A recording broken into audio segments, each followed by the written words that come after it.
we're having an archaeological investigation to find out what's here before we start the restoration of Hylton Castle. We started in 1994 when we brought the time team here, hoping that would stimulate some interest, and now in 2016 it has. We've got lots of volunteers and school children coming to see the things that we've found. The volunteers have been digging solidly for a couple of weeks, and it's investigating really. We're investigating what's under there so that when we come to do the development next year, we're not damaging any archaeology that we didn't know about. We've got 3 or 4 local schools, and I think each of them have had 2 or 3 classes attending, so it's been pretty busy for a couple of days this week. But it's mainly adults who've been here as volunteers. The Hylton Castle project is a £4.5 million project supported by the Heritage Lottery Fund. We're working in partnership with English Heritage and Historic England, and we're refurbishing the castle.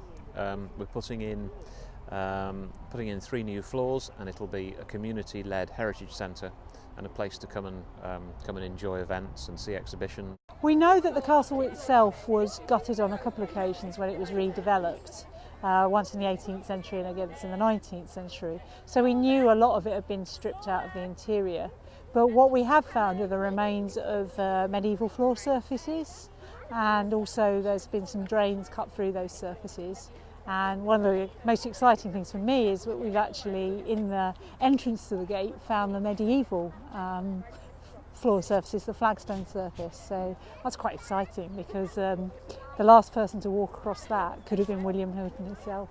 They're really engaged in it, yes. Particularly when we get the handling collection out. It means that they can get their hands on and smell it and touch it, and get a real feel for the past. We've had all of our children from year 1 up to year 6, so 5-year-olds up to 11-year-olds. They've all been along with their classes at some point this week. They really enjoy learning about their local history, where they live, and how important this area has been for many hundreds of years. I know one of the classes that were here the other day very keen to keep coming back and checking on the progress, and they want to come back in 3 years' time when it's going to be finished. It's really special to them, and the fact that they know what's going on in their local area, and hopefully it'll teach them to respect it as well, because it will be important.